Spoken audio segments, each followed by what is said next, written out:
जब 9 साल की थी तब मेरी शादी ज्योतिबा फुले के साथ में हो गई। उनकी उम्र तब 13 वर्ष थी। सेठ जी के यहाँ बहुत सारे मित्र आते थे। सरसरा बल्लर को देव को मिठाई तो बहुत सारी बातें करते थे। इसी बीच मुझे पता चला कि ससुर जी ने उन्हें पाठशाला से निकाल दिया, पर कुछ ही दिनों बाद उनके मित्रों के साथ में मिलकर उन्होंने पाठशाला फिर से दाखिल कराया। एक दिन मैंने उनसे पूछा, सेठ जी क्या आप मुझे रोज पढ़कर सुनाएंगे? उन्होंने कहा, हाँ सुनाऊंगा ना, मैं तो मानो झूम में उठ गई। सेठ जी मुझे रोज पढ़कर सुनाते थे और मैं कान देकर सुनती। इसी बीच उन्होंने तय किया कि वह बहुजन समाज के बच्चों को सिखाएंगे, पढ़ाएंगे। इसी सिलसिले में वह नगर गए। वहाँ पे उनके मित्र गोवंडे जी रहते थे। वह उन्हें किसी पाठशाला में लेकर गए। वहाँ पे फरहान नाम की मैडम सिखाती थी। वह उनसे पूछने गए, मैडम जी क्या सिखाने का, कैसे सिखाने का? तो वह कहने लगी, वुमेन यानी कि औरत, औरत घर का सेंटर यानी कि माध्यम होती है। फिर आप है कि औरतों को सिखाते तो नहीं, बहुत बुरी बात है। बस यही बात उनके मन में बैठ गई थी। उन्होंने कहा अपनी पत्नी को भी सिखाना चाहिए। बस वही स्लेट पेंसिल लेकर घर आए और कहा, देखा सिखाऊंगा क्या लिखना पढ़ना। अच्छा किस किस को? तुम्हें। मुझे पढ़ना लिखना आएगा सेठ जी, ऐसे कहते हैं। उन्होंने स्लेट ली और लिखा सेठ जी। कहते हैं दोहराओ। क्या ये मेरे पति है, मुझे कह रहे हैं दोहराओ। ससुर जी इस बात से खुश नहीं थे। सावित्री पढ़ रही है। एक दिन ससुर जी देर रात तक जागते रहे।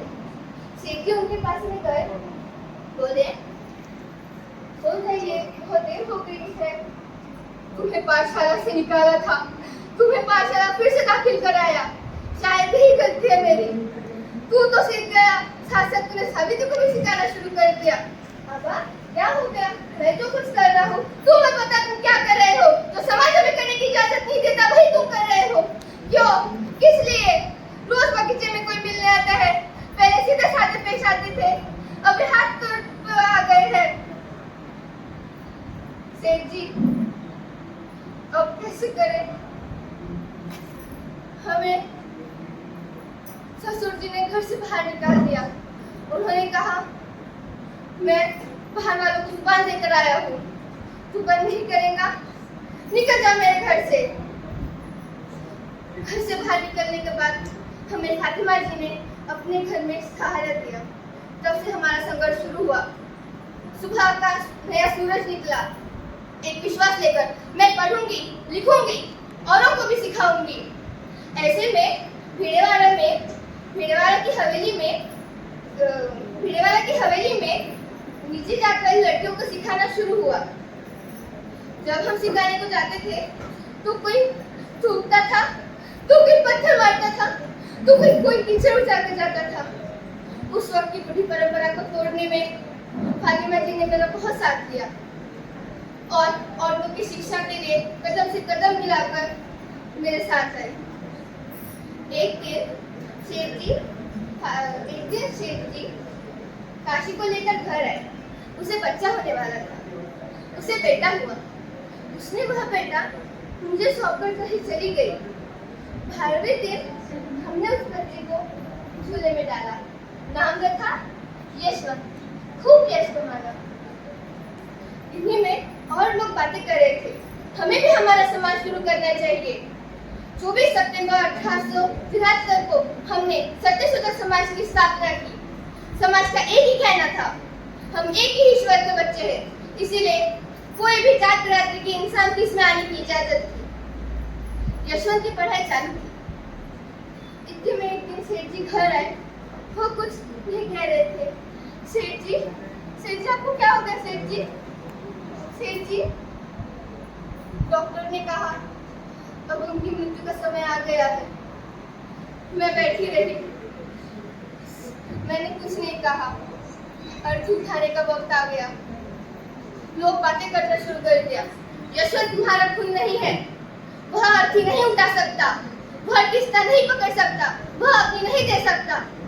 बस करो, मैं हूं अभी जिंदा। हिस्ट्री, सत्य, आगे सत्य। मेरे शेर जी मुझे छोड़कर जा रहे हैं। शेर जी, ये हाथ आपकी वजह से मजबूत हुए। शेर जी, मेरे शेर जी मुझे छोड़कर जा रहे हैं।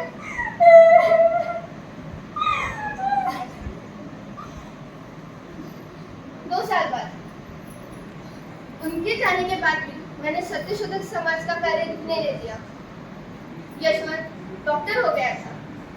घुटने में 97 में प्लेग की साथ आ गई। पुनः उजरा सा हो गया। ऐसे में शूद्र को कौन मदद करेगा? मैं बस्ती बस्ती पर जाकर लोगों को बुलाने लगी। यशवंत उनका इलाज करता था। मैं एक दिन बस्ती पर जा ही रही थी। यशवंत बोला, माँ तू मत जा, मैं जाता हूँ। यशवंत, तू अपना काम कर, मुझे अपना करने दे। माँ, यशवंत, तू ज्योति का खुले का बेटा है। अपने मन में काम करते हुए सबको ही विचार दिया ना आई।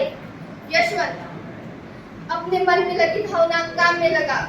ऐसे में तू मेरे पहले भी चला गया, मुझे कोई मैं सह लूंगी।